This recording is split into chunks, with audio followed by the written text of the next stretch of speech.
Siapa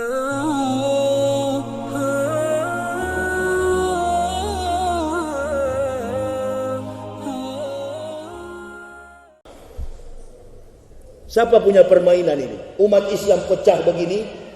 Baru-baru di Pariaman 40 lembar, 40 biji, 40 eksemplar Al-Quran dirobek-robek, dihamburkan di dalam masjid.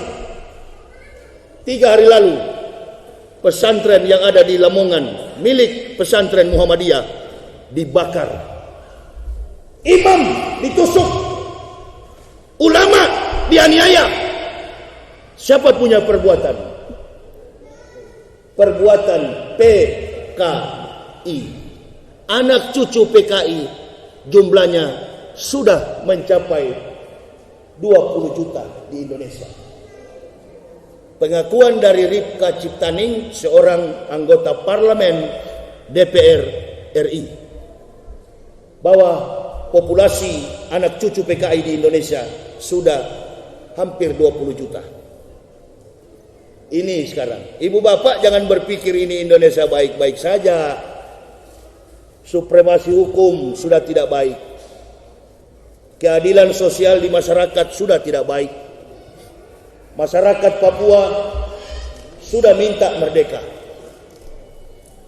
Mahasiswa Universitas Cendrawasih berdiri di depan aparat TNI Polri dan mereka mengatakan, kami lagi bukan Indonesia. Ini karena kepemimpinan yang tidak adil. Kepemimpinan yang memihak kepada oligark. Orang-orang yang punya modal, orang-orang yang berkuasa atas bangsa ini. Nah, oleh dan sebab itu jamaah, saya hadir di tempat ini memberikan tausiah kepada ibu bapak, menyaksikan bagaimana kecintaan kami terhadap agama ini. Kecintaan kami terhadap agama ini. Sejak tahun 2006 sampai hari ini, kami tidak pernah berhenti berdakwah. Tujuannya itu tadi, hanya 2. Kesadaran yang tinggi terhadap pengakuan La ilaha illallah. Jalankan sesuai kemampuan kita, jalankan sesuai dengan keinginan kita. Di dalam Islam ini kan banyak mazhab. Di Kristen pun banyak mazhab. Ada Pantekosta, ada Protestan, ada GKI, ada GPIB, ada Gereja Injili, ada Adventis, ada Katolik, segala macam. Banyak sekali aliran. Sama dengan di dalam Islam. Cuman perbedaannya, sekalipun Islam itu berbeda, ajarannya tetap sama, nabinya sama, Al-Qur'annya sama, syar'i dalam beribadah, hukum-hukumnya juga sama. Itulah kelebihannya di dalam Islam. Tapi kalau di Kristen, Katolik tidak boleh ke Protestan, Protestan tidak boleh ke Katolik. Kitab sucinya beda, ajarannya beda, cara beribadahnya pun beda. Kita di Islam ini nggak ada yang beda. Sholat subuh 2 rakaat, sholat zuhur 4 rakaat, sholat asar 4 rakaat, maghrib 3 rakaat, isya 4 rakaat. Totalitas sehari semalam 17 rakaat. Kalau di Kristen enggak. Katolik ibadahnya tidak sama dengan Protestan. Protestan juga tidak sama dengan Katolik. Dan mereka sesama Kristen saling membenci, saling bermusuhan. Di Islam nggak ada itu. Orang mau musafir lewat di sini, mau pergi ke Pekanbaru, bertepatan azan pada sore hari, Allahu Akbar, Allahu Akbar, mampir dia sholat asar, sholat maghrib. Tidak ditanya ini masjid Muhammadiyah atau masjid NU. Mengapa Allah buat begitu? Supaya kita sesama Muslim saling menyayangi. Ini makin hari makin. Kenapa saya suka datang di Kepulauan Riau ini, daerah Sumatera ini, sampai ke Aceh? Jujur kepada ibu bapak, Islam yang masih murni sekarang ini, Islam yang belum terkontaminasi dengan virus komunis, Islam yang masih murni, masih asli. Mudah-mudahan seterusnya sampai kiamat asli terus. Pulau-pulau di Indonesia yang belum terkontaminasi dengan virus PKI, Islamnya ada di Kepulauan Riau ini semua. Sampai ke Nanggro Aceh, Darussalam. Mohon maaf di tempat lain walau bisawab. Saya ini kan pendakwa yang keliling Indonesia. Berjalan dari satu provinsi ke provinsi lain, dari satu pulau ke pulau lain, dari satu daerah ke daerah lain. Sampai ke pelosok pedesaan kami masuk. Jadi yang paham tentang persoalan umat ini bukan ulama yang duduk di majelis ulama seperti beliau. Jangan tersinggung, Pak. Nah, memang saya begini dari kafir pun saya kerasnya begini kalau ceramah pidato. Nah, karena bangsa ini kebanyakan NATO, no action, talk only. Kalau saya tanya kepada majelis ulama Indonesia ini, beliau dari kecamatan ini, beliau ini, tahu nggak Bapak problematika psikologis, antropologi linguistik, persoalan teologis Islam yang ada di Jawa Tengah? Bapak paham nggak? Nggak paham. Padahal sudah mengatasnamakan majelis ulama Indonesia. Lain kali dirubah, majelis ulama Rokan Hulu, jangan pakai Indonesia.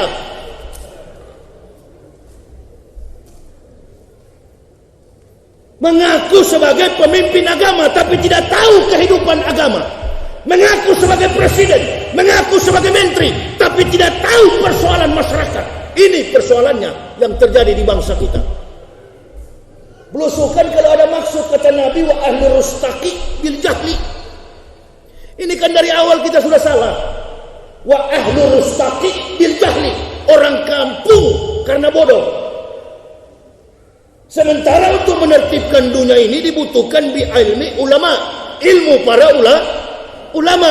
Kalau tidak ada ilmu para ulama, maka Nabi sallallahu alaihi wasallam lahalaka jahilun, celaka orang-orang bodoh. Nah, kita dari awal kan memang sudah salah. Kata Nabi, orang kampung yang bodoh. Lihat orang kurus pakai batik, nyungsep di gorong-gorong, nah ini cocok jadi presiden. Ini akibatnya sekarang. Konsep bernegara yang diperanartikan oleh Pak Jokowi. Pak Jokowi ini dalam kriteria Islamia, tanya beliau nih, syarat menjadi pemimpin Perdana Menteri, presiden, bastotan fi ilmi wal jismi al-qawiyul amin. Itu syaratnya. Pertama, seorang pemimpin negara kuat. Yang kedua, berilmu, bastotan fi ilmi wal jismi al-qawiyul amin. Kedua, dia berilmu. Yang ketiga, cerdas. Dan yang keempat, mempunyai budi pekerti. Itu ada pada diri Rasulullah Muhammad sallallahu alaihi wasallam. Apa itu? Uswatun hasanatun liman kana yarjullah wal yaumal akhir wa zakarallaha katsiran. Di dalam diri Rasulullah bersikap amanah, jujur, tabligh, fatona. 4 karakter inilah menjadi kriteria pemimpin yang baik, pemimpin yang berbudi pekerti luhur, pemimpin yang amanah, pemimpin yang kuat. Kuat secara fisik, kuat secara intelijensi, kuat secara kepintaran, kecerdasan. Kalau pemimpin cerdas nggak begini kita. Ini masjid ini, saya kasih contoh supaya lebih paham. Masjid ini dia dibuat sebelum tersusun dinding-dinding, tiang-tiang ini, sebelum dia berdiri kokoh terlihat begini. Si tukang batu, tukang bangunan membuat dinding atau tembok, dia mempunyai skor, ada penopang. Supaya apa? Supaya dinding ini dia berdiri kokoh. Semua bangunan dibangun atas skor, ada tiang untuk menopang. Makanya kalau kita lihat orang bikin bangunan, banyak sekali bambu, banyak sekali kayu untuk menopang bangunan itu, supaya terbentuk dalam satu bangunan yang sudah dirincikan oleh susunan teori struktur dalam bangunan itu. Ini bangunan negara Indonesia ini sudah merdeka sebelum Jokowi lahir. Betul. Artinya bangunan NKRI ini sudah ada sebelum Jokowi datang, sebelum beliau jadi presiden dengan Ma'ruf Amin. Jadi Indonesia ini sudah kokoh berdiri, NKRI sudah kokoh berdiri. Beliau datang, orang-orang di sekelilingnya, mati lampu. Orang-orang di sekeliling Joko Widodo tak pakai mic pun saya bisa. Enggak, siapa tahu ada yang mau coba kasih mati begitu kan? Kalau yang kasih mati berarti PKI tersinggung. Kalau sakit hati saja di situ. Kalau kau tidak suka saya ceramah begini, tunggu aja lah habis ceramah saya, baku pukul kita di depan situ. Oh ya, ya, begitu kan? Jangan dikira kami para ustaz tidak bisa bertarung secara fisik. Kan begitu. Bangunan NKRI sudah kokoh, agama-agama di Indonesia rukun dan tidak pernah berkelahi. Bukan Pak Joko Widodo. Pak Joko Widodo ini dan Pak Ma'ruf tidak tahu persoalan politik yang ada saat ini. Tapi dikeliling Presiden Joko Widodo, banyak sekali bajingan-bajingan yang mencarimu muka, penjilat. Orang-orang inilah yang memperkeruh suasana politik di dalam lingkaran kekuasaan Jokowi Ma'ruf. Bapak Ibu jangan terpengaruh. Begini percaturan politiknya begini. Ada Menteri Agama yang dulu, sekarang sudah get out. Sekarang sudah dikeluarkan, diganti yang baru. Dia pernah mengatakan istilah good looking, nampak baik. Katanya kalau anak-anak hafiz Quran itu calon-calon teroris. Nah, selang beberapa hari kemudian Syekh Ali Jaber ditusuk di Lampung. Nah, ini yang saya analisis bahwa PKI memang sudah berhasil menguasai dan mengadu domba kita. Perhatikan baik-baik. Begitu Syekh Ali Jaber ditikam, heboh masyarakat di Indonesia. Ulama ditikam. Kenapa Syekh Ali Jaber ditikam? Karena Syekh Ali Jaber berdekatan, berhubungan identik dengan hafizah Quran. Siapa yang bermain? Sebelum Syekh Ali Jaber ditikam, Menteri Agama membuang statement di publik. Ini menunjukkan bahwa musuh penjahat di dalam lingkaran negara ini mendengar apa yang Menteri Agama katakan. Dia bermain, dia mencari ulama, dia menusuk ulama. Supaya apa? Supaya masyarakat menuduh pemerintah. Padahal itu bukan pemerintah. Paham kira-kira? Paham kira-kira? Oleh dan sebab itu kita jangan mau diadu domba dengan itu dia. Kalau kita mengkritisi pemimpin kita tidak kuat, memang betul-betul tidak kuat. Yang satu setengah mati mau jalan. Raja yang di samping Jokowi juga jalan, tinggal. Itu kan fakta, bukan ngolok, memang fakta. Jadi Pak Babinsa, Bapak buka lagi tuh jejak digital itu. Ada tuh. Corona baru datang di Indonesia bulan Maret 2020. Orang disuruh lockdown, orang disuruh karantina, work from home, kerja dari rumah. Ini Rajal ini Pak Wakil Presiden yang mantan kiai. Pak Ma'ruf kumpul orang artis-artis, bikin ditanya komentator TV dalam rangka, ini kan dalam rangka konser. Konser apa Pak? Untuk cari dana corona. Nah, disitulah Pak. Jadi kalau mau tanya kenapa saya keras begini, berdasarkan fakta. Bukan sembarang ngomong. Kita berdoa sajalah dalam tablik akbar ini, mudah-mudahan Pak Jokowi, Pak Ma'ruf ini sadar berpihak kepada mayoritas rakyat. Urusan Habib Rizik Syihab ini kan bukan urusan perampokan, bukan urusan pidana. Kapan Habib Rizik pernah meminta uang atau mengambil uang negara? atau merampok uang negara atau mengambil aset masyarakat. Enggak pernah. Habib Rizik di penjara karena beliau ditawarkan dana besar, beliau tolak. Ini baru namanya ulama. Itu yang saya simpati sama beliau. Bukan kepada FPI-nya, bukan, kepada pribadi beliau. Saya tidak ada dalam organisasi Islam. Di dalam jiwa kita ini semua berwatak membela Islam. Kita semua ini adalah FPI. Sekalipun organisasinya dibubarkan, jiwa kita tetap FPI. Saudara-saudaraku rahimakumullah, kita tinggal di daerah mayoritas Islam begini, orang kafir bikin kandang babi di samping masjid, antum marah atau tidak? Antum marah atau tidak? Itulah jiwa FPI. Enggak ada FPI itu terlibat dalam anggota teroris. Teroris itu sekelompok makhluk-makhluk pengecut. Sekali lagi, ISIS, OSOS, USUS. Teroris itu adalah sekelompok orang-orang pengecut yang suka membawa-bawa bendera agama, melakukan tindak kejahatan pidana. Itu teroris. Baik dari pihak Islam, baik dari pihak Kristen, baik dari pihak Buddha, baik dari pihak Hindu.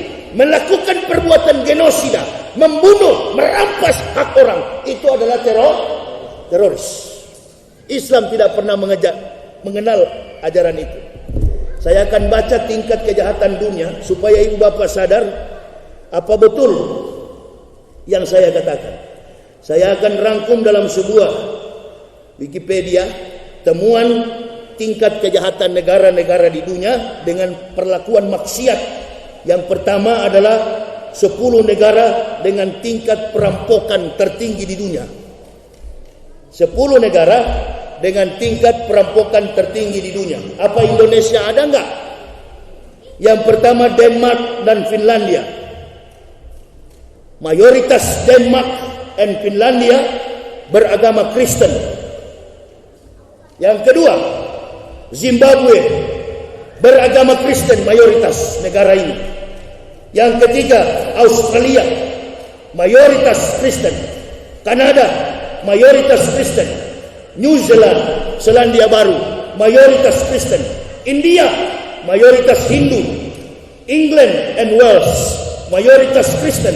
Amerika Serikat, negara liberal, mayoritas Kristen.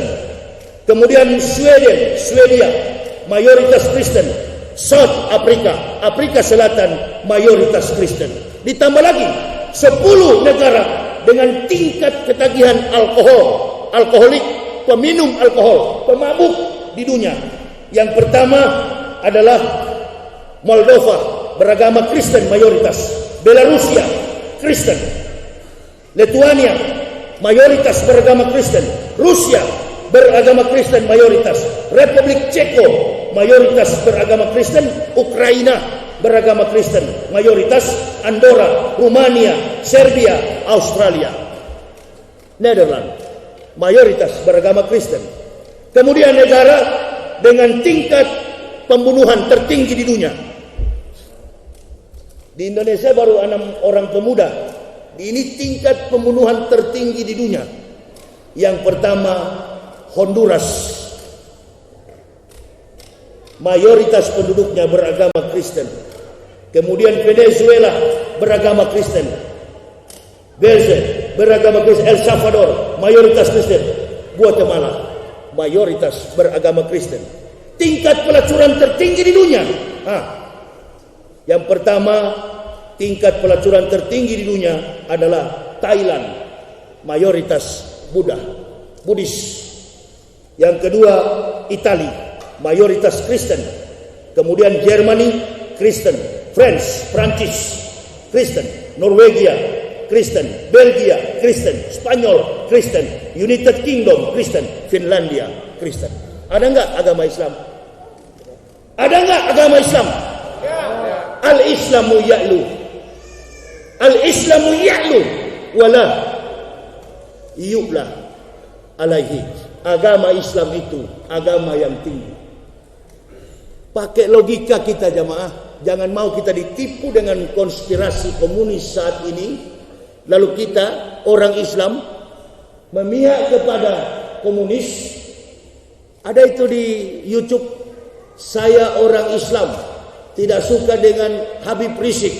Saya orang Islam, tidak suka dengan Ustadz Somad. Saya orang Islam, tapi tidak suka dengan Zulkifli. Saya orang Islam, tidak suka dengan Yahya Waloni.